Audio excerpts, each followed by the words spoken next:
ವಿಶ್ವಕ್ಕೆ ಆತಂಕ ಸೃಷ್ಟಿ ಮಾಡಿದ್ದಂತ ಕೊಲ್ಲಿ ರಾಷ್ಟ್ರದ ಯುದ್ಧ ಕದನ ವಿರಾಮದ ಮುಖಾಂತರ ಓಕೆ ಒಂದು ಅಂತ್ಯ ಆಗತ್ತಪ್ಪ ಅಂತ ಅಂದ್ಕೊಳ್ತಾ ಇದ್ದಂತ ವಿಶ್ವಾಸ, ನಂಬಿಕೆ, ಭರವಸೆ ಎಲ್ಲವೂ ಕೂಡ ಹುಸಿ ಆಗ್ತಾ ಇದೆ. ಬಿಕಾಸ್ ಆ ಸಂಧಾನ ಮಾತುಕತೆ ಅನ್ನುವಂಥದ್ದೇ ಫೇಲ್ಯೂರ್ ಆಗಿರುವಂಥದ್ದು. ಕದನ ವಿರಾಮದ ಬೆನ್ನಲ್ಲೇ ಸಂಧಾನ ಕೂಡ ವಿಫಲ ಆಗಿದೆ. ಸೊ ಸಮರವೋ ಮತ್ತೊಮ್ಮೆ ಸಂಧಾನವೋ ಅನ್ನುವಂಥ ಪ್ರಶ್ನೆಗೆ ಉತ್ತರ ಸಿಗಬೇಕಾಗಿದೆ. ಇರಾನ್ ಕಂಡೀಷನ್ಸ್ಗೆ ಒಪ್ತಾ ಇಲ್ಲ ಅಮೆರಿಕ. ಅಣ್ವಸ್ತ್ರ ಸರೆಂಡರ್ಗೆ ಟ್ರಂಪ್ ಭಾರಿ ಒತ್ತಡವನ್ನು ಹಾಕ್ತಾ ಇದ್ದಾರೆ. ನ್ಯೂಕ್ಲಿಯರ್ ಮೇಲಿನ ಆಸೆ ಕೈಬಿಡಬೇಕು ಅಂತ ಸೂಚನೆಯನ್ನ ಕೂಡ ಕೊಟ್ಟಿದ್ದಾರೆ. ಅಣ್ವಸ್ತ್ರ ಸರೆಂಡರ್ ಮಾಡಬೇಕು ಅಂತ ಟ್ರಂಪ್ ಪುನರುಚ್ಚರಿಸಿದ್ದಾರೆ. ಈ ದಾಳಿಯನ್ನ ಮಾಡಲಿಕ್ಕೆ ಇದ್ದಿದ್ದಂಥ ಮೇನ್ ರೀಸನ್ ಮೇಲ್ನೋಟಕ್ಕೆ ಕಾಣಿಸ್ತಾ ಇದ್ದಿದ್ದು ಅಮೆರಿಕದ್ದು, ಅದು ನ್ಯೂಕ್ಲಿಯರ್ ಅನ್ನ ಹೊಂದಿದ್ದಾರೆ. ಅವರು ಯುರೇನಿಯಂ ಅನ್ನ ಹೊಂದಿದಾರಲ್ಲ, ಅದನ್ನ ನಾಶ ಮಾಡ್ತೀವಿ ಅನ್ನುವಂಥ ಕಾರಣಕ್ಕೋಸ್ಕರನೇ ಫಸ್ಟ್ ದಾಳಿ ಶುರುವಾಗಿದ್ದು ಫೆಬ್ರವರಿ 28ನೇ ತಾರೀಕಿಂದ. ಅಮೆರಿಕ ಮೇಲ್ನೋಟಕ್ಕೆ ಅದೊಂದು ಮೇನ್ ಅಜೆಂಡಾ ಅಂತ ಇಟ್ಕೊಂಡಿತ್ತು. ಅದಾದ್ಮೇಲೆ ಏನೇನೆಲ್ಲ ಆಗಿದೆ ಎಲ್ರಿಗೂ ಗೊತ್ತಿರುವಂಥದ್ದು. 40 ದಿನಗಳ ಕಾಲ ಮಧ್ಯಪ್ರಾಚ್ಯದಲ್ಲಿ ಯುದ್ಧ ನಡೀತು. ಇನ್ನು ಕದನ ವಿರಾಮ ಲೆಬನಾನ್ ಮೇಲೆ ಇಸ್ರೇಲ್ ದಾಳಿಯಾದ ಬಳಿಕ ಹರ್ಮುಜ್ ಜಲಸಂಧಿಯನ್ನ ಮತ್ತೆ ಬಂದ್ ಮಾಡಿತ್ತು ಇರಾನ್. ಹರ್ಮುಜ್ ಜಲಸಂಧಿ ಮೇಲೆ ದಾಳಿಯನ್ನು ಮಾಡುವಂತೆ ಎಚ್ಚರಿಕೆಯನ್ನ ಕೊಟ್ಟಿದ್ದಾರೆ ಅಮೆರಿಕದವರೀಗ. ತೈಲ ಸಾಗಣೆ ಹಡಗುಗಳನ್ನ ನಾಶ ಮಾಡೋದಾಗಿ ಎಚ್ಚರಿಕೆಯನ್ನ ಕೊಡಲಾಗಿದೆ. ತೈಲ ಸಂಗ್ರಹಣಾ ಘಟಕಗಳನ್ನ ಸರ್ವನಾಶ ಮಾಡ್ತೀವಿ, ಇರಾನ್ನ ತೈಲ ಸಂಸ್ಕರಣಾ ಘಟಕಗಳನ್ನ ಕೂಡ ಉಳಿಸಲ್ಲ. ಇರಾನ್ಗೆ ಅಮೆರಿಕ ಅಧ್ಯಕ್ಷ ಡೊನಾಲ್ಡ್ ಟ್ರಂಪ್ರ ಎಚ್ಚರಿಕೆ ಇದು.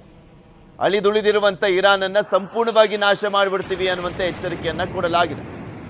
ಕದನ ವಿರಾಮ ಅನ್ನುವಂಥದ್ದು ಬರೀ ಹೆಸರಿಗಷ್ಟೇ ಸೀಮಿತ ಆದಂತಾಗ್ತದೆ. ಯಾಕೆಂದರೆ ಇಬ್ಬರ ಕಂಡೀಷನ್ಸು ಕೂಡ ಇಬ್ಬರೂ ಒಪ್ಕೊಳ್ಳುವ ರೀತಿಯಲ್ಲಿಲ್ಲ. ಆ ಕಂಡೀಷನ್ಸ್ಗಳನ್ನು ನೋಡಿದಾಗಲೇ ಗೊತ್ತಾಗುತ್ತೆ. ಅವತ್ತೇ ಹೇಳ್ತಾ ಇದ್ವಿ ನಾವು, ಇರಾನ್ ಕಂಡೀಷನ್ಸ್ ನೋಡಿದ್ರೆ ಒಂದು 4 ಒಪ್ಕೊಂಡ್ಬಿಟ್ರು ಸಾಕು, ಅಮೇರಿಕ ಅವರೇ ತಲೆ ತಗ್ಗಿಸ್ತಂತ ಆಗ್ಬಿಡುತ್ತೆ ಇರಾನ್ ಮುಂದೆ. ಆ ರೀತಿಯಾದಂಥ ಕಂಡೀಷನ್ಸನ್ನು ಇರಾನ್ ಹಾಕಿತ್ತು. ಹರ್ಮುಜ್ ದಿಗ್ಬಂಧನದ ಎಚ್ಚರಿಕೆ ಇರಾನ್ ಕೆಂಡ ಕಾರ್ತಾ ಇದೆ. ಅಮೇರಿಕ ಯುದ್ಧ ನೌಕೆ ಹರ್ಮುಜ್ ಕಡೆ ಬಂದರೆ ದಾಳಿಯನ್ನು ಮಾಡ್ತೀವಿ, ಬಿಡೋದಿಲ್ಲ ಅವ್ರನ್ನ. ಟ್ರಂಪ್ ಸೇರಿ ಅಮೇರಿಕ ಪಡೆಗೆ ಇರಾನ್ ಎಚ್ಚರಿಕೆಯನ್ನು ಕೂಡ ಕೊಡ್ತಾ ಇರುವಂಥದ್ದು. ಅಮೇರಿಕಾದ ಯುದ್ಧ ನೌಕೆ ನಮ್ಮ ಸೈಡ್ ಏನಾದರೂ ಬಂದರೆ ಮುಗಿಸ್ತೀವಿ ಕಥೆಯನ್ನ ಅಂತ ಹೇಳ್ತಾ ಇದ್ದಾರೆ. ಹರ್ಮುಜ್ನಲ್ಲಿ ನಾವು ದಾಳಿಗೆ ರೆಡಿ ಇದ್ದೇವೆ, ಹರ್ಮುಜ್ ಕಂಟ್ರೋಲ್ಗೆ ಬಂದರೆ ಸುಮ್ಮನಿರಲ್ಲ, ಅದು ನಮ್ಮದು, ನಾವೇ ಕಂಟ್ರೋಲ್ ಮಾಡ್ತೀವಿ ಅಂತ ಇರಾನ್ ಹೇಳ್ತಾ ಇದೆ. ಅಮೇರಿಕ ಅಧ್ಯಕ್ಷರ ಎಚ್ಚರಿಕೆಗೆ ತಿರುಗೇಟನ್ನು ಕೊಟ್ಟಿರೋದು.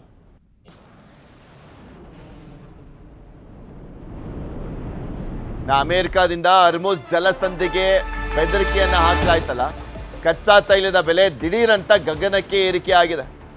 ಒಂದೇ ಸಲ ಏರಿಕೆ ಆಗ್ತದೆ. ಯಾಕೆಂದರೆ ಅಮೆರಿಕ ಎಚ್ಚರಿಕೆಯನ್ನು ಕೊಟ್ಟಿದೆ, ಹರ್ಮುಜ್ ಮೇಲೆ ದಾಳಿ ಮಾಡ್ತೀವಿ, ಅಲ್ಲಿರುವಂಥ ನೌಕೆಗಳ ಮೇಲೆ ದಾಳಿ ಮಾಡ್ತೀವಿ ಇರಾನ್ದು ಅಂತ ಹೇಳ್ತಿದ್ದ ಹಾಗೆ ಮತ್ತೆ ಬಂದಾಗಿರುವಂಥ ಹಿನ್ನೆಲೆಯಲ್ಲಿ ಬ್ಯಾರೆಲ್ಗೆ 8% ಏರಿಕೆ ಆಗಿದೆ. ಬ್ಯಾರೆಲ್ಗೆ 8% ಏರಿಕೆ ಆಗಿರುವಂಥದ್ದು. ಪ್ರತಿ ಬ್ಯಾರೆಲ್ಗೆ ಈಗ $104.24 ಇದೆ. ಮುಂದಿನ ದಿನಗಳಲ್ಲಿ ಮತ್ತಷ್ಟು ಬೆಲೆ ಏರಿಕೆ ಆಗುವಂಥ ಚಾನ್ಸಸ್ ಇರುವಂಥದ್ದು. ಕದನ ವಿರಾಮ ಘೋಷಣೆ ಆಗಿದ್ದಾಗ ಕಚ್ಚಾ ತೈಲದ ಬೆಲೆ ಇಳಿಕೆ ಆಗಿತ್ತು. $117 ಸೀದಾ $91-93 ಬಂದು ತಲುಪಿತ್ತು.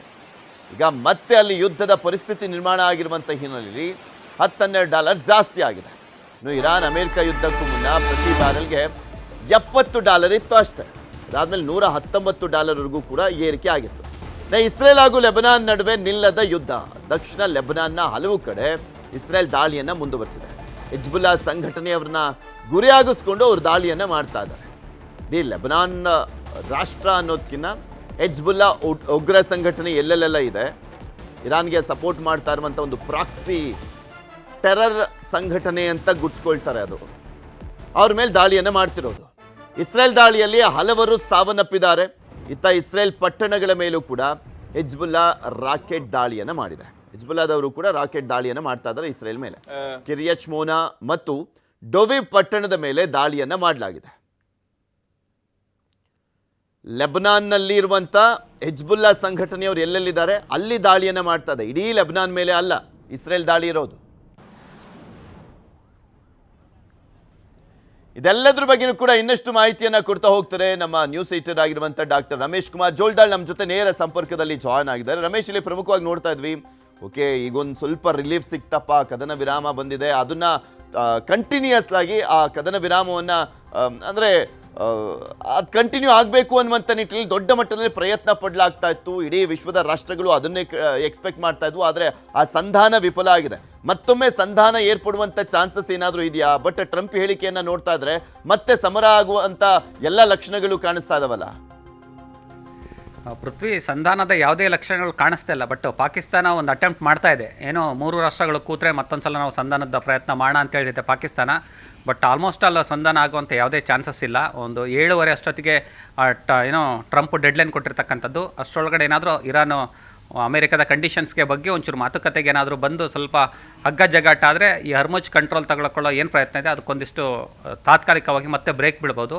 ಇಲ್ಲ ಇರಾನ್ ತನ್ನ ಮೊಂಡಾಟವನ್ನು ಹಾಗೆ ಮುಂದುವರಿಸಿದರೆ ಖಂಡಿತ ಟ್ರಂಪು ಈ ಸಲ ತುಂಬ ಸೀರಿಯಸ್ ಆಗಿ ಹೇಳಿದ್ದಾರೆ, ಹರ್ಮುಜ್ಜನ್ನು ನಾವು ಕಂಟ್ರೋಲಿಗೆ ತಗೊಳ್ತೀವಿ ಜಲಸಂಧಿಯನ್ನು ಅಂತ. ಹಾಗಾಗಿ ಈ ಹರ್ಮುಜ್ ಜಲಸಂಧಿ ಬಂದಾದರೆ ಪೃಥ್ವಿ ನಾವು ಅದರ ಎಫೆಕ್ಟನ್ನು 10 ಆಯಾಮಗಳಲ್ಲಿ ನೋಡಬೇಕಾಗತ್ತೆ. ಮೊದಲನೇದಾಗಿ ಟ್ರಂಪ್ ಕೇವಲ ಹರ್ಮುಜ್ ಜಲಸಂಧಿಯನ್ನಷ್ಟೇ ಕಂಟ್ರೋಲಿಗೆ ತಗೊಳ್ಳೋದಲ್ಲ, ಇರಾನ್ನಲ್ಲಿರ್ತಕ್ಕಂಥ ತೈಲ ಉತ್ಪಾದನಾ ಘಟಕಗಳು ಮತ್ತು ತೈಲ ಸಂಸ್ಕರಣಾ ಘಟಕಗಳು ಏನಿದೆ, ಸೊ ಅದನ್ನು ಅದ್ರ ಮೇಲೆ ದಾಳಿ ಮಾಡ್ತೀವಿ ಅಂತ ಹೇಳಿದರೆ ಬಹುತೇಕವಾಗಿ ಇರಾನ್ ಗೊತ್ತು ನಿಮಗೆ 90% ಇನ್ಕಮ್ ಇರೋದೇ ಅವ್ರದ್ದು ಪೆಟ್ರೋಲ್ ಬಂಕ್ಗಳಿಂದ. ಹಾಗಾಗಿ ತೈಲ ಬಾವಿಗಳೇನಿದೆ ಅಲ್ಲೇನಾದರೂ ದಾಳಿ ಮಾಡಿದ್ರೆ ಫಸ್ಟ್ ಆಫ್ ಆಲ್ ಒಂದು ಕಚ್ಚಾ ತೈಲದ ಉತ್ಪಾದನೆ ಸಂಪೂರ್ಣವಾಗಿ ಬಂದಾಗುತ್ತೆ. ಬಂದಾದಮೇಲೆ ಅಲ್ಲಿರ್ತಕ್ಕಂಥ ಉತ್ಪಾದನೆಯೇ ಬಂದಾದಮೇಲೆ ಹರ್ಮುಜ್ ಜಲಸಂಧಿಯಲ್ಲಿ ಓಡಾಡ್ತಕ್ಕಂಥ ಹಡಗುಗಳ ಪ್ರಮಾಣ ಕಡಿಮೆ ಆಗುತ್ತೆ ಇರಾನ್ ಮೇಲೆ ದಾಳಿ ಮಾಡ್ತಕ್ಕಂಥ ಸಂದರ್ಭದಲ್ಲಿ.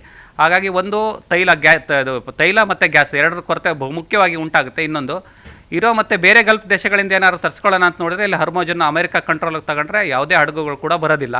ನಾವು ಯುದ್ಧ ಸಮಯದಲ್ಲಿ ಗಮನಿಸ್ಬೋದು ಪೃಥ್ವಿ, 40 ದಿನಗಳ ಕಾಲ ಏನು ಯುದ್ಧ ನಡೀತು ಅಂಥ ಸಂದರ್ಭದಲ್ಲಿ ಇರಾನ್ ತನ್ನ ಮಿತ್ರ ರಾಷ್ಟ್ರಗಳಿಗೆ ಮಾತ್ರ ಹಡಗುಗಳನ್ನ ಬಿಟ್ಟು ಕಳಿಸ್ತಾ ಇತ್ತು. ಅದರಲ್ಲಿ ಭಾರತಕ್ಕೆ ಪ್ರತಿದಿನ 2 ಅಥವಾ 3 ಹಡಗುಗಳು ಬರ್ತಾಯಿತ್ತು. ಅದು ಭಾರತದ ರಾಜತಾಂತ್ರಿಕ ನಿಲುವು ಮತ್ತು ವಿದೇಶಾಂಗ ನೀತಿಯ ಅನುಕೂಲ ಸಿಂಧು ರಾಜಕಾರಣದ ಕಾರಣವಾಗಿ ಹಡಗುಗಳು ಬರ್ತಾಯಿತ್ತು. ಮತ್ತು ಈಗ ಕದನ ವಿರಾಮ ಆದಮೇಲೆ ಮತ್ತೆ ನೋಡಿದ್ವಿ ನಾವು ಮೊನ್ನೆ ಇನ್ನೇನು 15 ದಿನ ವಾರನ ನಿಲ್ಲಿಸ್ಬಿಡ್ತೀವಿ ಅಂತ ಹೇಳಿದ್ರು. ಆನಂತರ ಒಂದಿಷ್ಟು ಹಡಗುಗಳ ಓಡಾಟ ಹೆಚ್ಚಾಯಿತು. ಸುಮಾರು 7, 8, 10 ಹಡಗುಗಳು ಭಾರತಕ್ಕೆ ಬರ್ತಾಯಿತ್ತು. ಪೃಥ್ವಿ, ಭಾರತಕ್ಕೆ ಗಲ್ಫ್ ರಾಷ್ಟ್ರಗಳಿಂದ ಬರ್ತಕ್ಕಂಥದ್ದು ಸಾಕಷ್ಟು ಪ್ರಮಾಣದಲ್ಲಿ ಗಮನಿಸಿದರೆ ಒಂದು 40ರಿಂದ 50% ತೈಲ ಬರುತ್ತೆ, ಕ್ರೂಡ್ ಆಯಿಲ್.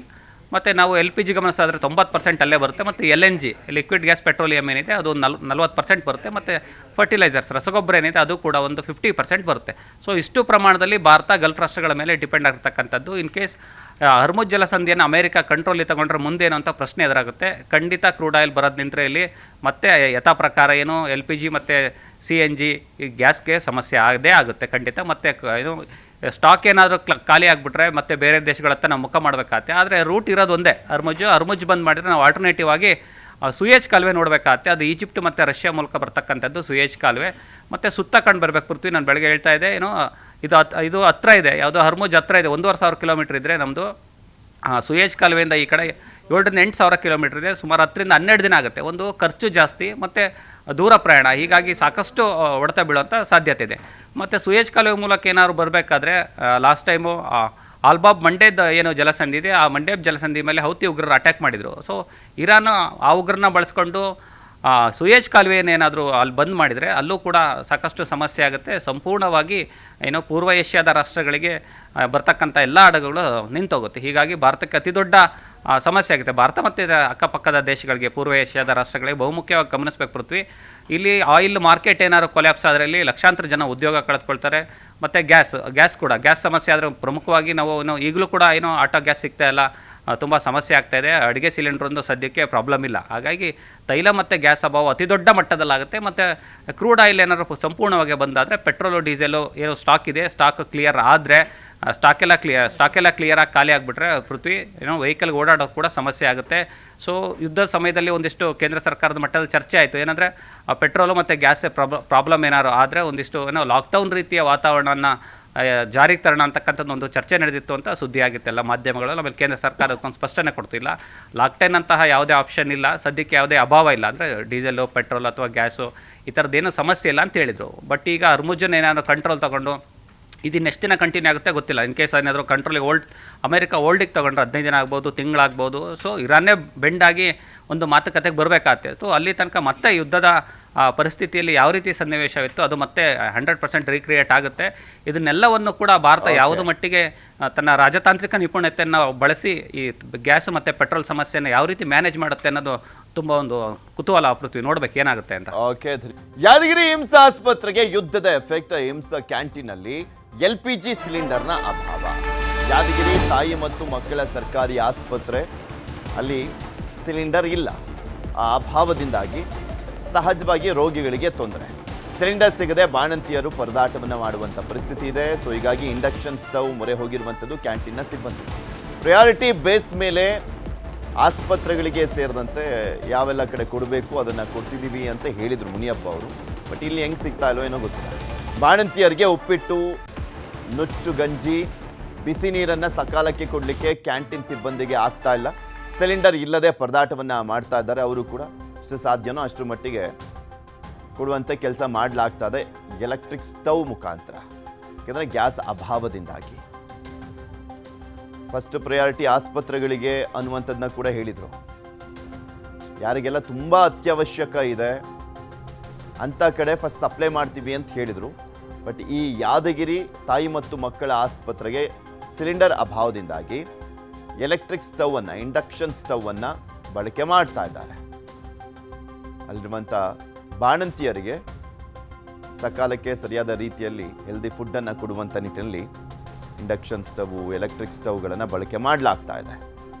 ಆದರೆ ಅದರಲ್ಲಿ ಜಾಸ್ತಿ ಮಾಡಲಿಕ್ಕೆ ಆಗ್ತಾ ಇಲ್ಲ ಅಂತ.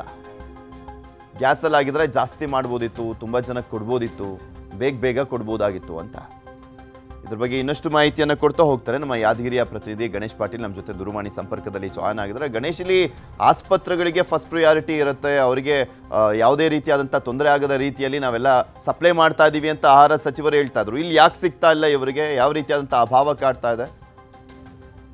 ಹೌದು, ಏನು ನಿಜಕ್ಕೂ ಹೇಳ್ಬೇಕಂತಂದ್ರೆ ಯಾದಗಿರಿ ಜಿಲ್ಲೆಯಲ್ಲಿ ಏನು ಸಿಲಿಂಡರ್ದ ಅಭಾವ ಬಹಳಷ್ಟು ಆಗಿದೆ ಅಂತ ಹೇಳ್ಬೇಕಾಗುತ್ತೆ. ಏನು ಕಮರ್ಷಿಯಲ್ LPG ಗ್ಯಾಸ್ ಸಿಗೋದು ಒಂದ್ ಕಡೆ ಆದ್ರೆ ಸಾರ್ವಜನಿಕರಿಗೆ ಸಿಗ್ತಾ ಇಲ್ಲ. ಜೊತೆಗೆ ನೋಡ್ಬೇಕಾದ್ರೆ ಇಲ್ಲಿ ಬಾಣಂತಿಯರಿಗೆ ಏನು ಯಾದಗಿರಿ ಅಂತ ತಾಯಿ ಮತ್ತು ಮಕ್ಕಳ ಆಸ್ಪತ್ರೆಯಲ್ಲಿ ಇರ್ತಕ್ಕಂತಹ ಕ್ಯಾಂಟೀನ್ ನಲ್ಲಿ ಏನು ಬಾಣಂತಿಯರಿಗೆ ಬಹುಮುಖ್ಯವಾಗಿ ಈಗ ಬೇಕಾಗಿರ್ತಕ್ಕಂಥ ಅವರಿಗೆ ಪೌಷ್ಟಿಕ ಆಹಾರ ಬೇಕಾಗುತ್ತೆ ಬಾಣಂತಿಯರಿಗೆ ಮತ್ತು ಮಕ್ಕಳಿಗೆ ಒಂದು ಬಿಸಿ ನೀರಿನ ವ್ಯವಸ್ಥೆ ಆಗಿರ್ಬೋದು, ಬಾಣಂತಿಯರಿಗೆ ಗಂಜಿ ಮತ್ತೆ ಅವರಿಗೆ ಬೇಕಾಗಿರ್ತಕ್ಕಂತಹ ಏನೋ ಒಂದು ಮೆತ್ತನೆಯ ಪದಾರ್ಥ ಆಗಿರ್ತಕ್ಕಂಥ ಉಪ್ಪಿಟ್ಟು, ಅಂತಹ ಒಂದು ಆಹಾರವನ್ನೇ ಬಾಣಂತಿಯರು ಸೇವಿಸಬೇಕು. ಆದ್ರೆ ಹಳ್ಳಿ ಗ್ರಾಮೀಣ ಭಾಗದಿಂದ ಬಂದಿರತಕ್ಕಂತಹ ಬಾಣಂತಿಯರಿಗೆ ಸಾಕಷ್ಟು ತೊಂದರೆ ಆಗ್ತಾ ಇದೆ. ಯಾಕೆಂತಂದ್ರೆ ಒಂದ್ ಕಡೆ ಜಿಲ್ಲಾಡಳಿತ ಹೇಳುತ್ತೆ, ಜಿಲ್ಲಾಧಿಕಾರಿಗಳು ಹೇಳ್ತಾರೆ ಯಾವುದೇ ಕಾರಣಕ್ಕೂ ಸಿಲಿಂಡರ್ನ ಕೊರತೆ ಆಗಿಲ್ಲ ಅಂತ ಹೇಳಿ. ಆದ್ರೆ ಕೊರತೆ ಆಗಿಲ್ಲ ಅಂತ ಹೇಳಿದ ಮೇಲೆ ಇಲ್ಲಿ ಯಾಕೆ ಪೂರೈಕೆ ಮಾಡ್ತಾ ಇಲ್ಲ? ಮತ್ತೆ ವಿಶೇಷವಾಗಿ ಬಾಣಂತಿಯರಿಗೆ ಕೊಡಬೇಕಾಗಿರುತ್ತೆ. ಅವರಿಗೆ ಒಂದು ಸಮರ್ಪಕವಾಗಿ ಒಂದು ಯಾವುದೇ ಒಂದು ಆಹಾರವನ್ನು ಒದಗಿಸೋದಕ್ಕೆ ವಿಫಲವಾಗಿದೆ ಅಂತ ಹೇಳ್ಬೇಕಾಗುತ್ತೆ. ಓಕೆ, ಧನ್ಯವಾದ ಗಣೇಶ್ ನಿಮ್ಮೆಲ್ಲ ಮಾಹಿತಿಗಾಗಿ. ಗದಗ ರೈತರಿಗೂ ಕೂಡ ತಟ್ಟಿರುವಂಥದ್ದು ಕೊಲ್ಲಿ ಯುದ್ಧದ ಎಫೆಕ್ಟ್. ಕಲ್ಲಂಗಡಿ ಹಣ್ಣು ಬೆಳೆದಂತ ಅನ್ನದಾತರು ಕಂಗಾಲಾಗಿದ್ದಾರೆ. ಬೆಳೆ ರಫ್ತಾಗದೆ ಜಮೀನಲ್ಲೇ ಕೊಳಿತಾ ಇರುವಂಥದ್ದು. ಗದಗ ತಾಲೂಕಿನ ಬಿಂಕದ ಕಟ್ಟಿ ಗ್ರಾಮದ ರೈತರು ಗೋಳಿಡ್ತಾ ಇದ್ದಾರೆ. 3 ಎಕರೆಯಲ್ಲಿ ಕಲ್ಲಂಗಡಿ ಬೆಳೆದಂತ ನಾರಾಯಣಪ್ಪ ಅವರು ಸಂಕಷ್ಟವನ್ನು ಎದುರಿಸ್ತಾ ಇದ್ದಾರೆ. 3 ಎಕರೆಯಲ್ಲಿ ಬೆಳೆದಿದ್ರು ಕಲ್ಲಂಗಡಿ ಹಣ್ಣು. ಅಂದರೆ ಬೆಂಗಳೂರಲ್ಲೆಲ್ಲ ರೇಟು ಎವ್ರಿ ಇಯರ್ ಯಾವ ರೀತಿಯಾಗಿರುತ್ತೆ ಅದೇ ರೀತಿಯಾಗಿದೆ. ಇಲ್ಲೂ ಕೂಡ ಜಾಸ್ತಿ ಕಮ್ಮಿ ಅನ್ನುವಂಥದ್ದು ಕಾಣಿಸ್ತಾ ಇಲ್ಲ. ಬಟ್ ರೈತರಿಗೆ ಸಿಗಬೇಕಾದಂಥ ಲಾಭ ಸಿಗ್ತಾ ಇಲ್ಲ. ಬೆಲೆ ಪಾತಾಳಕ್ಕೆ ಕುಸಿದ ಕಾರಣ ಸಂಕಷ್ಟದಲ್ಲಿ ಸಿಕ್ಕಾಕೊಂಡಿದ್ದಾರಂತೆ ರೈತ. ಮುಂಬೈ ಮೂಲಕ ಹೊರ ದೇಶಗಳಿಗೆ ರಫ್ತಾಗ್ತಾ ಇದ್ದಂಥ ಕಲ್ಲಂಗಡಿ ರಫ್ತು ಬಂದ್ ಹಿನ್ನೆಲೆಯಲ್ಲಿ ಪಾತಾಳಕ್ಕೆ ಕುಸಿದೆ ಕಲ್ಲಂಗಡಿ ಹಣ್ಣಿನ ದರ. ಆದರೆ ಸಿಟಿಗಳಲ್ಲೆಲ್ಲ ಅದೇ ರೇಟ್ ಇದೆ. ಈ ಮುಂಚೆ ಯುದ್ಧಕ್ಕೂ ಮುಂಚೆ ಹೇಗಿತ್ತು ಪರಿಸ್ಥಿತಿ, ಲಾಸ್ಟ್ ಇಯರ್ ಎಲ್ಲ ಹೇಗಿತ್ತು ಪರಿಸ್ಥಿತಿ ಹಂಗೆ ಇದೆ. ಆದರೆ ರೈತರಿಗೆ ಸಿಗಬೇಕಾಗಿದ್ದಂಥ ಲಾಭ ಮಾತ್ರ ಸಿಗ್ತಾ ಇಲ್ಲ. ಇದೇ ವಿಚಾರಕ್ಕೆ ಸಂಬಂಧಪಟ್ಟಂತೆ ರೈತರು ಏನು ಮಾತನಾಡಿದ್ದಾರೆ ನೋಡೋಣ. ಕಲ್ಲಂಗಡಿ ಬೆಳೆಗಾರರಿ ಈ ವರ್ಷ ಬೆಳೆದಿವ್ರಿ ನಾವು. ಹೋದ ವರ್ಷ ಎಲ್ಲ ರೇಟ್ ಚಲೋ ಆಗಿದ್ದು ನೋಡ್ಕೊಂಡು ಈ ವರ್ಷ ಮನ್ಯಾಗ ಬೇಡ ಅಂದ್ರೂ ಬೆಳೆದಿವ್ರಿ. ನಾವು ರೈತರು ಸೇರ್ಕೊಂಡ್ರಿ, ನಾವು ನಮ್ಮ ಫ್ರೆಂಡ್ಸ್ ರೀ ಒಬ್ರಿಗೊಬ್ರು ಮಾಹಿತಿ ತೊಗೊಂಡು ವಿದೇಶಕ್ಕೆ ಹೋಗಿದ್ವಲ್ರಿ. ಕಲ್ಲಂಗಡಿ ಹೋದ ವರ್ಷ ಎಲ್ಲ ಚಲೋ ಆತಂತೇಳಿ ಜಗಳ ನಡೀತಲ್ರಿ ಇರಾಕ್ ಇರಾನ್ದಾಗ. ಅದು ಯುದ್ಧ ನಡೆದಕ್ಕೆ ಅವ್ರು ಏನಂದ್ರೆ ಇಲ್ರಿ ನಮ್ಗೆ ಬರೋಕ್ಕಾಗೋದಿಲ್ಲ ಅನ್ನೋ ಕುಂತ್ಬಿಟ್ರಿ. ನಾವು ಕಾಲ್ ಮಾಡತ್ಲೆ ಮುಂದೆ ಅದು ಅಣಿಕಲ್ ಮಳೆ ಆತಲ್ರಿ, ಹಣ್ಣು ಅಷ್ಟು ಪೂರ್ತಿ ಡ್ಯಾಮೇಜ್ ಆಗಿಬಿಡ್ತು ಸರ್. ಈಗ ಅದು ಹಣ್ಣು ಡ್ಯಾಮೇಜ್ ಆಗಿಂದ ಈಗ ನಾವು ಇಷ್ಟು ಹಣ್ಣು ಐತಲ್ರಿ ನಮ್ಗೆ ಮನೆಯವ್ರಿಗೆ ತಿನ್ನಕ್ಕೆ ಬರ್ದಲ್ಲ ಸರ್. ಆ ಪರಿಸ್ಥಿತಿ ಆಗಿಬಿಟ್ಟೈತೆ ರೀ. ಸರ್ಕಾರ ಪರಿಹಾರ ಕೊಟ್ರೆ ಚಲೋ ಆಗತ್ತೆ ರೀ. ಯಾಕಂದ್ರೆ ಮತ್ತೆ ಮುಂದೆ ವರ್ಷ ಬೆಳ್ಯಾಕೆ ಮನಸ್ಸಾಗತ್ತೆ ರೀ. ಈಗ ಒಬ್ರು ನೋಡಿ ಒಬ್ರು ಬೆಳಿತಿರ್ತೀವಿ ರೀ ನಾವು. ಇದು ಫಸ್ಟ್ ಟೈಮ್ ಹೋದ ವರ್ಷ ಅವ್ರದ್ದು ದೊಡ್ಡ ಲುಕ್ಷಣ ಆಯ್ತು, ಮತ್ತು ಏನು ಸರ್ಕಾರನ ಏನು ಮಾಡಲಿಲ್ಲ ಅಂತ ಎಲ್ಲ ಯಾಕೆ ಹಾಕೋದು ಬಿಡ ಅಂತ ರೈತರು ಹಿಂಗಾಗಿ ಹಿಂದೆ ಉಳಿದು ಬಿಡ್ತಾರೆ ರೀ. ಸಮಸ್ಯೆ ಅಂದ್ರೆ ಮಳೆ ಬಂದು ಲಾಸ್ ಭಾಳ ಆಯ್ತು ಸರ್. ಯುದ್ಧ ನಡೆದ ಮಾರ್ಕೆಟ್ ಇಲ್ಲ ರೀ ಸರ್ ಇದ್ರದ್ದು. ಮೊದ್ಲಾಗ 17 20 ರೂಪಾಯಿ ಖರೀದಿತ್ತು ರೀ ಯುದ್ಧ ನಡೆಯೋಕ್ಕಿಂತ ಮುಂಚೆ. ಇವಾಗ 4 5 ರೂಪಾಯಿ ಖರೀದಿ ಮಾಡಕತ್ತಾರೆ ರೀ. ನಾವೆಲ್ಲ ಬೆಳೆಸೇವ್ರಿ, ಮಾರಾಟ ಇಲ್ಲ ರೀ, ವ್ಯಾಪಾರಸ್ಥನೂ ಬರೋಕತ್ತಿಲ್ಲ ರೀ. ಕಲ್ಲಂಗಡಿ ಎಲ್ಲ ಹೊಲ್ದಾಗ ಉಳಿದು ಬಿಟ್ಟೈತೆ ರೀ, ಭಾಳ ಆಸೆ ಬಿಡತ್ತೆ ಸರ್. ನಾವು ಎಲ್ಲ ಬಾಂಬೆ ಅಲ್ಲಿ ತುಂಬಿಸ್ತಿದ್ರಿ, ಗೋವಾಕ್ಕೆ ಬಾಂಬೆಗೆಲ್ಲ ತುಂಬಿಸ್ತಿದ್ರಿ ಬಂದು. ಇವಾಗ ಮಾತ್ರ ಯಾರು ಬರ್ತಾ ಇಲ್ಲ ರೀ. ಬರ್ತಾರ 3 ರೂಪಾಯಿ 2 ರೂಪಾಯಿ ಅಂತಾರೆ ರೀ. ಅದು 3 ರೂಪಾಯಿ 2 ರೂಪಾಯಿ ಕೊಟ್ಟರೆ ನಮಗೇನು ಲಾಸ್ ರೀ. ಎಲ್ಲ ಬೆಳೆದದ್ದು ಗೊಬ್ಬರದ್ದು ಎಣ್ಣೆದು ಬರೋಕತ್ತಿಲ್ಲ ಸರ್. ನಾವು 1,20,000 ಖರ್ಚು ಮಾಡಿ ಬೆಳೆಸಿದ್ರಿ ಸರ. ಈಗ 20-30 ಸಾವಿರ ರೂಪಾಯಿ ಆಗೈತೆ ನೋಡಿ ಸರ್. ಯುದ್ಧ ನಡೀಲಿಕ್ಕಂದ್ರೆ ಲಾಭ ಇತ್ತು ರೀ. ಸರ್ಕಾರ ಎಲ್ಲ ನಮ್ಗೆ ಅದು ಸಹಾಯ ಮಾಡಿದ್ರೆ ಅನುಕೂಲ ಆಗತ್ತೆ ಸರ. ಬೈ ಎಲೆಕ್ಷನ್ ಮುಗಿಯೋದನ್ನೇ ಕಾಯ್ತಾ ಇದ್ರು ಸಚಿವ ಸ್ಥಾನದ ಆಕಾಂಕ್ಷಿಗಳು. ಸಚಿವ ಸ್ಥಾನಕ್ಕೋಸ್ಕರ ಸಾಕಷ್ಟು ದಿನಗಳಿಂದ ಕಾಯ್ತಾನೆ ಇದ್ದಾರೆ. ಯಾಕೆಂದ್ರೆ 2.5 ವರ್ಷ ಆದ್ಮೇಲಾದ್ರೂ ಒಂದು ನಾಯಕತ್ವ ಬದಲಾಗೆ ಆದ್ರೂ ನಮಗೆ ಸಚಿವ ಸ್ಥಾನ ಸಿಗುತ್ತೆ, ಇಲ್ಲಾಂದ್ರೆ ಸಂಪುಟ ಪುನರ್ರಚನೆ ಆದ್ರೂ ನಮಗೆ ಸಚಿವ ಸ್ಥಾನ ಸಿಗುತ್ತೆ ಅಂದ್ಕೊಂಡಿದ್ದಂಥವ್ರಿಗೆ ಭಾರಿ ನಿರಾಸೆ ಕಾಡ್ತಾ ಇರುವಂಥದ್ದು. ಯಾಕೆಂದ್ರೆ ಹೈಕಮಾಂಡ್ಗೆ ಮೊದಲೇ ಕನ್ಫ್ಯೂಷನ್, ಏನು ಮಾಡಬೇಕು ಅನ್ನುವಂಥದ್ದೇ ಗೊತ್ತಾಗ್ತಾ ಇಲ್ಲ ಕಾಂಗ್ರೆಸ್ ಹೈಕಮಾಂಡ್ಗೆ. ನಾಯಕತ್ವ ಬದಲಾವಣೆ ಮಾಡಬೇಕಾ, ಕಂಟಿನ್ಯೂ ಮಾಡಬೇಕಾ ಅನ್ನುವಂಥದ್ರ ಬಗ್ಗೆ ಕ್ಲಾರಿಟಿ ಇಲ್ಲದ ಕಾಂಗ್ರೆಸ್ ಹೈಕಮಾಂಡ್ ತುಂಬಾ ಗೊಂದಲದಲ್ಲಿದ್ದಾರೆ ಕಾಂಗ್ರೆಸ್ನ ನಾಯಕರುಗಳು. ಈ ಸಂದರ್ಭದಲ್ಲಿ ಅಧಿಕಾರಕ್ಕೋಸ್ಕರ ಕಾಯ್ತಾ ಇರುವಂಥ ಹಿರಿಯ ಶಾಸಕರಿಗೂ ನಿರಾಸೆ ಆಗ್ತಾ ಇದೆ. ಸೊ ಹೀಗಾಗಿ ಹೈಕಮಾಂಡ್ ನಾಯಕರನ್ನ ಭೇಟಿಯಾಗಿ ಒತ್ತಡ ಹಾಕಲಿಕ್ಕೆ ಮುಂದಾಗ್ತಾ ಇದ್ದಾರೆ. ಈಗ ಆಲ್ರೆಡಿ ಕೆಲವರು ಹೋಗಿದ್ದಾರೆ ದೆಹಲಿಗೆ. ಈಗಾಗಲೇ ದೆಹಲಿಗೆ ತೆರಳಿರುವಂಥದ್ದು ಕಾಂಗ್ರೆಸ್ನ ಹಿರಿಯ ಶಾಸಕರುಗಳು, 3-4 ಬಾರಿ ಗೆದ್ದಿರುವಂಥ ಶಾಸಕರುಗಳು. ಹಾಗೆ ಕೆಲವರು ಮೊದಲ ಬಾರಿಗೆ ಗೆದ್ದಿರುವಂಥವರು ಕೂಡ ಅಷ್ಟೇ. ಮೊದಲ ಬಾರಿ ಗೆದ್ದಿರುವಂಥವ್ರಿಗೂ ಕೆಲವರಿಗೆ ಅವಕಾಶ ಮಾಡಿಕೊಡಿ ಅಂತ ಕೇಳ್ತಾ ಇದ್ದಾರೆ. ಹೈಕಮಾಂಡ್ ಮೇಲೆ ಸಂಪುಟದಲ್ಲಿ ಸ್ಥಾನ ನೀಡುವಂತೆ ಒತ್ತಡವನ್ನು ಹಾಕಲಾಗ್ತಾ ಇದೆ. 20 ಸಚಿವರನ್ನ ಕೈಬಿಟ್ಟು ನಮಗೆ ಸ್ಥಾನ ನೀಡಬೇಕು ಅಂತ ಪಟ್ಟನೆ ಹಿಡಿದಿದ್ದಾರೆ. ಇಂದು ಹಲವು ಶಾಸಕರು ದೆಹಲಿಗೆ ತೆರಳುವಂತ ಸಾಧ್ಯತೆ ಇದೆ. ಡಿಸಿಎಂ ಡಿಕೆ ಶಿವಕುಮಾರ್ ಬಣದ ಶಾಸಕರಿಂದ ಕಾದು ನೋಡುವ ನಡೆ. ಏಪ್ರಿಲ್ 14ರ ಬಳಿಕ ದೆಹಲಿಗೆ ಡಿಕೆಶಿ ಟೀಮ್ ಹೋಗುವಂತ ಸಾಧ್ಯತೆ ಇದೆ. ಡಿಕೆಶಿ ಅನುಮತಿ ಪಡೆದು ದೆಹಲಿಗೆ ಹೋಗುವಂತ ಪ್ಲಾನು ಅಂತ. ಡಿಕೆಶಿ ಬಣದಲ್ಲಿ ಗುರುತಿಸಿಕೊಂಡಿರುವಂತವರು ಸಾಕಷ್ಟು ಜನ ಇದ್ದಾರೆ ಶಾಸಕರುಗಳು. ಅದರಲ್ಲಿ ಪ್ರಮುಖವಾಗಿ ಬಾಲಕೃಷ್ಣ ಆಗಿರ್ಬೋದು, NARS, ಯಶವಂತರಾಯಗೌಡ ಪಾಟೀಲು, ಲಕ್ಷ್ಮಣ್ ಸವದಿ ಸೇರಿದಂತೆ ಹಲವು ಶಾಸಕರುಗಳಿದ್ದಾರೆ. ಆದರೆ ಎಲ್ರಿಗೂ ಗೊತ್ತಿರುವಂಥದ್ದು ಅಂದರೆ ಕಾಂಗ್ರೆಸ್ ಪರಿಸ್ಥಿತಿ ಏನಾಗಿರುತ್ತೆ ಮೇ 4ರ ನಂತರ ಪಂಚರಾಜ್ಯಗಳ ಚುನಾವಣೆ ಬಂದ ಬಳಿಕ. ಅದಾದ ಬಳಿಕ ಅವ್ರು ಏನು ನಿರ್ಧಾರ ಮಾಡಬಹುದು ಅನ್ನುವಂಥದ್ದನ್ನ ಯೋಚನೆ ಮಾಡಬಹುದು ಅಂತ ಕಾಣಿಸುತ್ತೆ.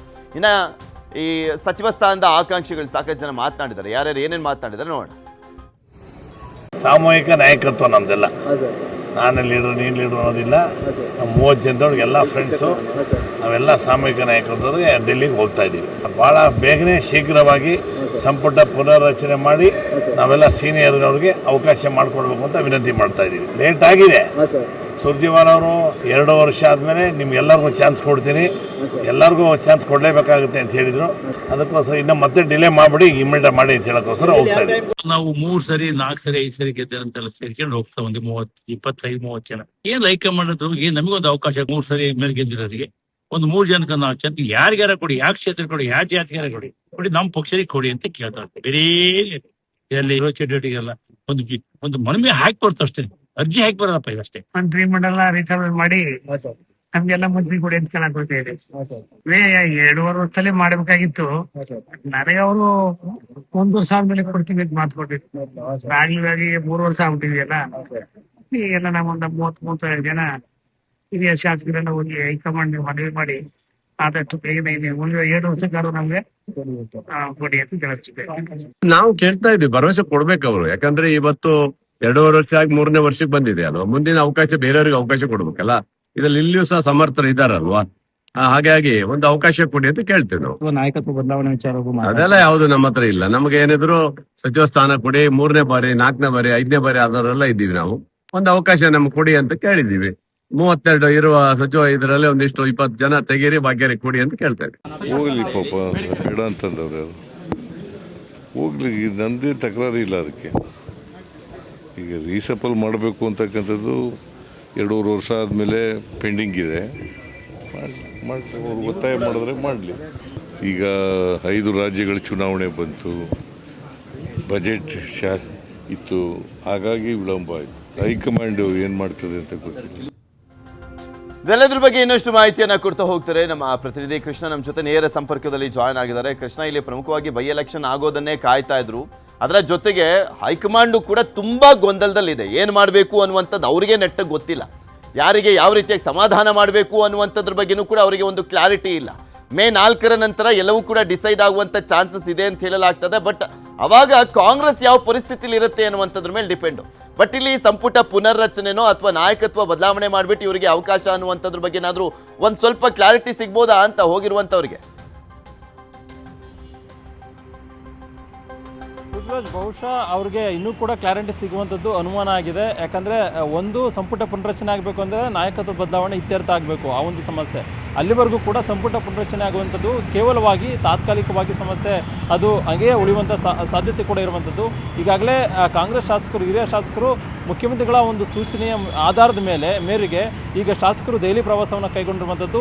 ಇವತ್ತು ಮಲ್ಲಿಕಾರ್ಜುನ್ ಖರ್ಗೆ ಮತ್ತು ಕೆ.ಸಿ. ವೇಣುಗೋಪಾಲ್ ಅವರನ್ನ ಭೇಟಿಯನ್ನು ಮಾಡೋದ್ರ ಮುಖಾಂತರವಾಗಿ ಚರ್ಚೆ ಮಾಡುವಂಥ ಸಾಧ್ಯತೆ ಇದೆ. ಪೃಥ್ವಿರಾಜ್ ಸಾಮಾನ್ಯವಾಗಿ ದೆಹಲಿಗೆ ಹೋದ ಸಂದರ್ಭದಲ್ಲಿ ಮಲ್ಲಿಕಾರ್ಜುನ್ ಖರ್ಗೆ ಮತ್ತು ವೇಣುಗೋಪಾಲ್ ಅವರನ್ನ ಭೇಟಿ ಬರುವಂಥದ್ದು ಸಹಜ. ಆದರೆ ಈಗ ಕರ್ನಾಟಕ ಭಾಗದವರೇ ಆಗಿರತಕ್ಕಂಥ ACC ಅಧ್ಯಕ್ಷರಾಗಿರ್ತಕ್ಕಂಥ ಮಲ್ಲಿಕಾರ್ಜುನ್ ಖರ್ಗೆ ಅವರಿಗೆ ಇಡೀ ರಾಜ್ಯದ ಕಾಂಗ್ರೆಸ್ ವಾತಾವರಣದ ಬಗ್ಗೆ ಸಂಪೂರ್ಣವಾಗಿ ಗೊತ್ತಿದೆ, ನಾಯಕತ್ವ ಬದಲಾವಣೆ ಬಗ್ಗೆ ಗೊತ್ತಿದೆ, ಸಂಪುಟ ಪುನರಚನೆ ವಿಚಾರವಾಗಿ ಕೂಡ ಗೊತ್ತಿದೆ. ಅದರಿಂದ ಇಲ್ಲಿ ಮಧ್ಯೆ ಇರುವಂಥ ಪ್ರಶ್ನೆ ಏನು ಅಂತಂದರೆ, ನಾಯಕತ್ವ ಬದಲಾವಣೆ ಆಗುವ ಪ್ರಶ್ನೆ ವಿಚಾರ ಅದು ಇತ್ಯರ್ಥ ಆಗುವವರೆಗೂ ಕೂಡ ಸಂಪುಟ ಪುನರಚನೆ ಆಗೋದಿಲ್ಲ ಅನ್ನೋದು. ಈಗ ಏನೇ ಇದ್ರೂ ಕೂಡ ಹೈಕಮಾಂಡ್ ನಾಯಕರಿಗೆ ಒತ್ತಡ ಹಾಕಬೇಕು. ಆ ಕಾರಣಕ್ಕೋಸ್ಕರವಾಗಿಯೇ ಈಗ ನಿನ್ನೆ ದಿನ ಒಂದು 10ಕ್ಕೂ ಹೆಚ್ಚು ಜನ ಶಾಸಕರು ದೆಹಲಿಗೆ ಹೋಗಿರುವಂಥದ್ದು, ದೆಹಲಿಯಲ್ಲಿ ಠಿಕಾಣಿಯನ್ನು ಹೂಡಿರುವಂಥದ್ದು. ಇವತ್ತು ಕೂಡ 4 ಶಾಸಕರು ಕೂಡ ದೆಹಲಿಗೆ ಹೋಗ್ತಾ ಇದ್ದಾರೆ. ಮತ್ತು ನಾಳೆ ಮತ್ತು ನಾಡಿದ್ದು ಒಂದಷ್ಟು ಜನ ಶಾಸಕರು ಕೂಡ ದೆಹಲಿಗೆ ಹೋಗುವಂಥ ನಿಟ್ಟಿನಲ್ಲಿ ಕೂಡ ಮುಂದಾಗಿರುವಂಥದ್ದು. ಮತ್ತೊಂದು ಕಡೆ ಡಿ ಕೆ ಶಿವಕುಮಾರ್ ಬಣದ ಶಾಸಕರುಗಳು ಕೂಡ ಇಲ್ಲ ಒಂದು ಕಡೆ ದೆಹಲಿಗೆ ಹೋಗೋದ್ರ ಮುಖಾಂತರವಾಗಿ ಸಂಪುಟ ಪುನರಚನೆ ಬದಲು ನಾಯಕತ್ವದ ಬದಲಾವಣೆ ಅಂದರೆ ಮುಖ್ಯಮಂತ್ರಿಗಳ ಬದಲಾವಣೆ ಮಾಡೋದ್ರ ಮುಖಾಂತರವಾಗಿ ತಮ್ಮ ನಾಯಕನಿಗೆ ಮುಖ್ಯಮಂತ್ರಿ ಪದವಿ ಪಟ್ಟವನ್ನು ಕೊಡಬೇಕು ಅನ್ನೋ ನಿಟ್ಟಿನಲ್ಲಿ ಕೂಡ ಡಿಮ್ಯಾಂಡ್ ಮಾಡುವಂಥ ನಿಟ್ಟಿನಲ್ಲಿ ಕೂಡ ಮುಂದಾಗಿರುವಂಥದ್ದು. ಒಂದು ಕಡೆ CM ಸಿದ್ದರಾಮಯ್ಯ ಅವರು ಬಹಳ ಪ್ರಯತ್ನವನ್ನು ಈ ಹಿಂದೆ ಕಾಂಗ್ರೆಸ್ ಸರ್ಕಾರ 2.5 ವರ್ಷಗಳ ಪೂರೈಕೆ ಆದ ಕೂಡಲೇ ಸಂಪುಟ ಪುನರಚನೆಯನ್ನು ಮಾಡಬೇಕು ನಿಟ್ಟಿನಲ್ಲಿ ಕೂಡ ಮುಖ್ಯಮಂತ್ರಿಗಳು ಮನಸ್ಸನ್ನು ಮಾಡಿದರು. ಯಾವಾಗ ಡಿ ಕೆ ಶಿವಕುಮಾರ್ ಅವರು ಅಲ್ಲಿ ನಾಯಕತ್ವ ಬದಲಾವಣೆ ವಿಚಾರದಲ್ಲಿ, ಪವರ್ ಶೇರಿಂಗ್ ಅನ್ನೋ ವಿಚಾರದಲ್ಲಿ, ಅಧಿಕಾರ ಹಂಚಿಕೆ ವಿಚಾರದಲ್ಲಿ ಮಾತುಕತೆ ಮಾಡಬೇಕು ನಿಟ್ಟಿನಲ್ಲಿ ಕೂಡ ಡಿಮ್ಯಾಂಡನ್ನು ಮಾಡಿದ್ರು. ಆಗ ಹೈಕಮಾಂಡ್ ನಾಯಕರು ಯಾವುದೇ ವಿಚಾರವಾಗಿ ಕೂಡ ಮಧ್ಯಪ್ರವೇಶನ ಮಾಡಿರಲಿಲ್ಲ. ಹಾಗಾಗಿನೇ ಈಗ ಮುಖ್ಯವಾಗಿ ಸಂಪುಟ ಪುನರಚನೆ ಅನ್ನುವಂಥದ್ದು ವಿಳಂಬವಾಗಿ ಇರುವಂಥದ್ದು. ಹಾಗಾಗಿನೇ ಮುಖ್ಯಮಂತ್ರಿಗಳು ನಿನ್ನೆ ಚಿಕ್ಕಮಗಳೂರಲ್ಲಿ ಮಾತಾಡಿದ ಸಂದರ್ಭದಲ್ಲಿ ಅದು ಡಿಲೇ ಆಗಿದೆ, ಅದು ಮಾಡಬೇಕು, ಅದಕ್ಕೆ ನನ್ನದೇನು ತಕರಾರಿಲ್ಲ ಅನ್ನೋ ಒಂದು ಹೇಳಿಕೆಯನ್ನು ಕೊಡೋದ್ರ ಮುಖಾಂತರವಾಗಿ ಒಂದು ಹಿರಿಯ ಶಾಸಕರಿಗೆ ಒಂದು ರೀತಿ ಬೆನ್ನೆಲುಬಾಗಿ ನಿಲ್ಲೋದ್ರ ಮುಖಾಂತರವಾಗಿ ಅವರಿಗೆ ಸಪೋರ್ಟನ್ನು ಮಾಡುವಂಥ ನಿಟ್ಟಿನಲ್ಲಿ ಕೂಡ ಮುಂದಾಗಿರುವಂಥದ್ದು. ಒಂದು ರೀತಿ ಶಾಸಕರ ಮುಖಾಂತರವಾಗಿ ಒತ್ತಡವನ್ನು ಹಾಕಿದ್ರೆ ಅಂತಿಮವಾಗಿ ಹೈಕಮಾಂಡ್ ನಾಯಕರು ಕೂಡ ಅದಕ್ಕೆ ಪರ್ಮಿಷನ್ ಕೊಟ್ಟರೆ ಸಂಪುಟ ಪುನರಚನೆ ಮಾಡ್ಬೋದು. ಆ ಮುಖಾಂತರವಾಗಿ 5 ವರ್ಷಗಳ ಕಾಲ ನಾನು ಮುಖ್ಯಮಂತ್ರಿಯಾಗಿ ಮುಂದಿರಬಹುದು ಅನ್ನೋ ನಿಟ್ಟಿನಲ್ಲಿ ಕೂಡ ಮುಖ್ಯಮಂತ್ರಿಗಳು ಒಂದಷ್ಟು ಪ್ಲಾನನ್ನು ಮಾಡಿದ್ದಾರೆ. ಅದಕ್ಕೆ ಡಿ ಕೆ ಶಿವಕುಮಾರ್ ನಡೆ ಸಾಕಷ್ಟು ಕುತೂಹಲಕ್ಕೆ ಎಡೆ ಮಾಡಿಕೊಂಡಿದೆ. ಅವರ ಆಪ್ತ ಬಳಗ ಹೇಳೋ ಪ್ರಕಾರವಾಗಿ ಚುನಾವಣೆ ಅಂದರೆ ಅನ್ಯ ರಾಜ್ಯಗಳ ಚುನಾವಣೆ ಏನು ಮತದಾನ ಮುಗಿದ ಬಳಿಕವಾಗಿ ಇಲ್ಲ ಒಂದು ಕಡೆ ಒಂದು ಅಷ್ಟು ಬದಲಾವಣೆ ಆಗ್ಬೋದು. ಮುಖ್ಯವಾಗಿ ಹೈಕಮಾಂಡ್ ನಾಯಕರು ಕೂಡ CM ಸಿದ್ದರಾಮಯ್ಯ ಮತ್ತು ಕರೆದು ಮಾತಾಡೋದ್ರ ಮುಖಾಂತರವಾಗಿ ನಾಯಕತ್ವದ ಬದಲಾವಣೆ ವಿಚಾರವಾಗಿ ಒಂದು ರೀತಿ ಇತ್ಯರ್ಥ ಪಡಿಸ್ಬೋದು ಅನ್ನುವಂಥದ್ದು. ಮತ್ತೊಂದು ಕಡೆ ಅಧಿಕಾರವನ್ನು ಬಿಟ್ಕೊಡುವಂಥ ನಿಟ್ಟಿನಲ್ಲಿ ಕೂಡ CM ಸಿದ್ದರಾಮಯ್ಯ ಅವರಿಗೆ ಸೂಚನೆಯನ್ನು ಕೊಡ್ಬೋದು ಅನ್ನೋ ನಿಟ್ಟಿನಲ್ಲಿ ಕೂಡ ಡಿ ಕೆ ಶಿವಕುಮಾರ್ ಆಪ್ತ ಬಳಗದ ಶಾಸಕರು ಕೂಡ ಕಾಯ್ತಾ ಇರುವಂಥದ್ದು. ಇದೀಗ ಒಂದಷ್ಟು ಜನ ಶಾಸಕರು ದೆಹಲಿಗೆ ಹೋದರೂ ಕೂಡ ಸಂಪುಟ ಪುನರಚನೆ ವಿಚಾರವಾಗಿ ಅಲ್ಲಿ ಚರ್ಚೆ ಮಾಡಿದ್ರು ಕೂಡ ಅಂತಿಮವಾಗಿ ನಾಯಕತ್ವ ಬದಲಾವಣೆ ಅನ್ನುವಂಥದ್ದು ಚರ್ಚೆಗೆ ಬರುವಂಥದ್ದು.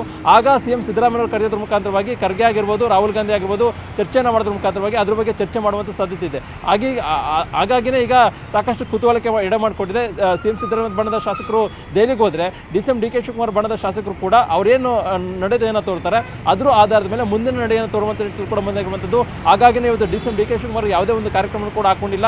ದೆಹಲಿಯಲ್ಲಿ ಏನಾಗುತ್ತೆ ಅದರ ಆಧಾರದ ಮೇಲೆ ಮುಂದಿನ ಕಾರ್ಯತಂತ್ರವನ್ನು ಮಾಡುವಂಥ ನಿಟ್ಟಿನಲ್ಲಿ ಕೂಡ ಡಿ ಕೆ ಶಿವಕುಮಾರ್ ಮುಂದಾಗಿರುವಂಥದ್ದು. ಹಾಗಾಗಿನೇ ದೆಹಲಿಯಲ್ಲಿ ಏನು ಬೆಳವಣಿಗೆ ಆಗುತ್ತೆ ಅದರ ಆದ ಮೇಲೆ ಮುಂದಿನ ನಡೆಯನ್ನು ತರೋದ್ರ ಮುಖಾಂತರವಾಗಿ ನಾಳೆ ಡಿ ಕೆ ಶಿವಕುಮಾರ್ ಬಣದ ಶಾಸಕರು ಕೂಡ ದೆಹಲಿಗೆ ಹೋಗೋದ್ರ ಮುಖಾಂತರವಾಗಿ ಸಂಪುಟ ಪುನರಚನೆ ಬದಲು ಮುಖ್ಯವಾಗಿ ನಾಯಕತ್ವ ಬದಲಾವಣೆ ಮಾಡುವಂಥ ನಿಟ್ಟಿನಲ್ಲಿ ಕೂಡ ಡಿಮ್ಯಾಂಡ್ ಮಾಡುವಂಥ ನಿಟ್ಟಿನಲ್ಲಿ ಕೂಡ ಮುಂದಾಗಿರುವಂಥದ್ದು. ಹೀಗಾಗಿ ಒತ್ತಡದ ನಡುವೆ ಹೈಕಮಾಂಡ್ ನಾಯಕರು ಅಂತಿಮವಾಗಿ ಏನು ನಿರ್ಧಾರವನ್ನು ತೆಗೆದುಕೊಳ್ತಾರೆ ಅದರ ಆಧಾರದ ಮೇಲೆ ಸಂಪುಟ ಪುನರಚನೆ ಆಗಿರ್ಬೋದು, ಮತ್ತೊಂದು ಕಡೆ ನಾಯಕತ್ವ ಬದಲಾವಣೆ ಆಗುವಂಥ ಒಂದು ತೀರ್ಮಾನ ಆಗುವಂಥದ್ದು. ಪೃಥ್ವಿರಾಜ್. ಓಕೆ, ಧನ್ಯವಾದ ಕೃಷ್ಣ. ಬೆಂಗಳೂರಿನಲ್ಲಿ ಬೆಕ್ಕಿನ ವಿಚಾರಕ್ಕೆ ಕಿರಿಕ್ ನಡೆದಿದೆ. ವಿಚಿತ್ರ ಘಟನೆ ಇದು. ಅಕ್ಕಪಕ್ಕದ ಮನೆಯವರ ನಡುವೆ ಜಗಳ ಆಗಿದೆ, ಬೈದಾಡ್ಕೊಂಡಿದ್ದಾರೆ. ಇದು ಬೆಕ್ಕು ಮತ್ತು 4 ಮರಿಗಳ ಕಹಾನಿ. ಏನಾಯ್ತಪ್ಪ ಅಂತದ್ದು ಅಂತ ನೋಡಿದಾದ್ರೆ, ಹೆಣ್ಣು ಬೆಕ್ಕು ಮರಿ ಹಾಕಿದ್ದಕ್ಕೆ ಮಾಲೀಕರು ಫೈಟ್ ಮಾಡಿದ್ದಾರೆ. ಹೆಣ್ಣು ಬೆಕ್ಕು ಮರಿ ಹಾಕಿದ್ದಕ್ಕೆ ಗಂಡು ಬೆಕ್ಕಿನ ಓನರ್ಗೆ ಆವಾಜ್ ಹಾಕಿದ್ದಾರೆ. ಗಂಡು ಬೆಕ್ಕಿನ ಮಾಲೀಕರಿಗೆ ಮನ ಬಂದಂತೆ ಬೈದಿದ್ದಾರೆ. ಗಂಡು ಬೆಕ್ಕು ಹೆಣ್ಣು ಬೆಕ್ಕು ಪ್ರಕೃತಿ ನಿಯಮದಂತೆ ಸೇರಿದಾವೆ. ಈ ಸಂದರ್ಭದಲ್ಲಿ 4 ಮರಿ ಹಾಕಿದೆ ಆ ಹೆಣ್ಬೆಕ್ಕು.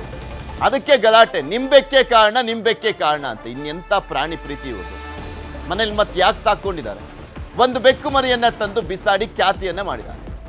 ಬೆಕ್ಕುಗಳ ಓನರ್ ಜಗಳಕ್ಕೆ ಮರಿಗಳು ದಿಕ್ಕಾಪಾಲಾಗ್ಬಿಟ್ಟಿದಾವೆ ಪಾಪ. ಜಗಳ ಬಿಡಿಸೋದಕ್ಕೆ ಶೇಷಾದ್ರಿಪುರಂ ಪೊಲೀಸರು ಬಂದಿದ್ದಾರೆ, ಅವ್ರ ಜಗಳ ಬಿಡಿಸಿದ್ದಾರೆ.